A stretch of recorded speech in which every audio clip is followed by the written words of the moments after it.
नमस्कार शकल आदाब न्यूज़ में आपका स्वागत है। और जी हाँ दोस्तों, 37 गायें तड़प तड़प कर मर जाती है। 37 गायें यानी कि 37 गायें तड़प तड़प कर मर जाती है, वो भी बुलंदशहर शहर में। योगी आदित्यनाथ के राज में 37 गायें तड़प तड़प कर मर जाती है। जबकि बीजेपी सरकार जो सत्ता में आई थी तो अपने आप में बहुत बड़े सवाल लेकर आई थी कि हम महिलाओं की रक्षा करेंगे, हम गायों की रक्षा करेंगे, गौशाला बनवाएंगे। लेकिन वही गौशाला में 37 गायें तड़प तड़प कर मर जाती हैं। ये किसी और ने नहीं, ये बीजेपी विधायक संजय शर्मा, जो कि बुलंदशहर के अनुपम शहर के विधायक हैं, ये मोर्चा खोलते हुए उन्होंने धरने पर बैठे। उसके बाद तो एफआईआर की गई। दोस्तों पूरा मामला क्या था हम आपको बताएंगे। हमारे चैनल IG7 न्यूज़ को सब्सक्राइब करना ना भूलें।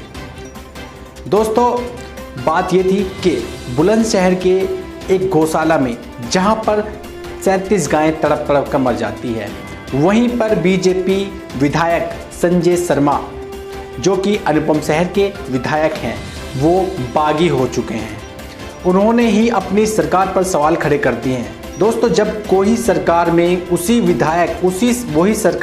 वही विधायक सवाल खड़े करने लगे तो सरकार की नाकामी नहीं छुप सकती, क्योंकि जब घर का भेदी ही घर के भेद खोलने लगे तो उससे साफ साफ हो जाता है कि कुछ ना कुछ तो दिक्कत है, कुछ ना कुछ तो परेशानी है।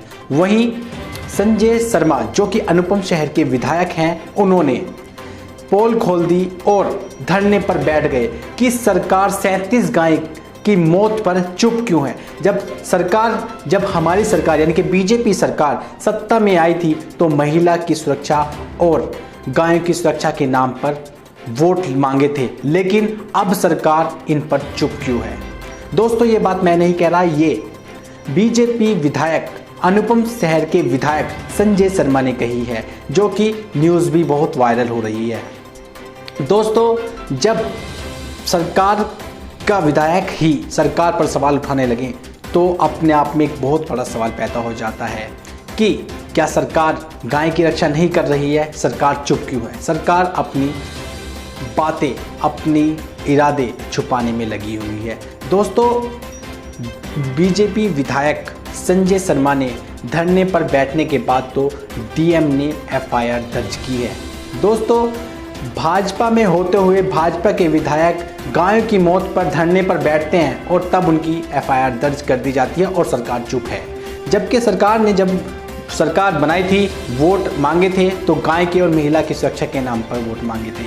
अभी कानपुर का एक पहले मामला आया था जहां पर एक गौशाला में गाय मरी हुई थी और कुत्ते उसे नोच कर खा रहे थे। ये खबर भी हमने अपने चैनल पर डाली थी, वो आप डिस्क्रिप्शन में जाकर देख सकते हैं। डिस्क्रिप्शन में हमने लिंक दे दिया है। तो दोस्तों उन्होंने ये भी कहा कि सरकार की गौशाला को फंड में भी बहुत पैसा आता है और दान भी गौशाला के नाम पर बहुत दिया जाता है, लेकिन भ्रष्टाचार के चलते गायों की देखरेख नहीं की जाती।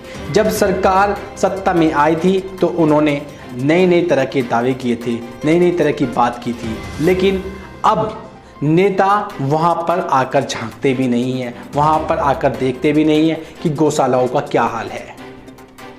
ये 37 गाय की जो खबर चली, ये वहाँ के स्थानीय पत्रकार सचिन ने ट्वीट कर जानकारी दी, जो कि ट्वीट आप स्क्रीन पर भी देख सकते हैं। तो दोस्तों लगातार सरकार के विधायक सरकार से ही बागी होते जा रहे हैं। सरकार अपनी नाकामी छुपाने के लिए बड़े बड़े वादे तो कर दिए, लेकिन काम नहीं कर पा रही है। इसी तरह जी नेट की परीक्षा लेकर पर भी विवाद हो रहा है। मोदी जी ने मन की बात की, लेकिन उस पर डिसलाइक इतने मिले कि सोशल मीडिया पर वायरल हो रही है। लगातार सरकार की नाकामी सामने आती जा रही है, जनता समझदार होती जा रही है। अपने आप में बहुत सारे सवाल हो जाते हैं कि ना तो सरकार महिलाओं की रक्षा कर पा रही है और ना ही गायों की रक्षा कर पा रही है। और अब स्टूडेंट के हित में परीक्षा भी रद्द नहीं हुई है, परीक्षा करने की तैयारी चल रही है, जबकि सर्वों से ये हो रहा है कि परीक्षा रद्द होनी चाहिए। लगातार सियासत इसमें गरमाई हुई है। देखना यह है कि परीक्षा रद्द होती है या नहीं, गायों की रक्षा होती है या नहीं, महिलाओं की रक्षा होती है या नहीं। तो दोस्तों बहुत सारे सवाल अपने आप में हैं। तो आप इस खबर को कैसे देखते हैं हमें कमेंट में लिखकर बताएं। मिलते हैं किसी और खबर के साथ, किसी और मुद्दे के साथ। तब तक के लिए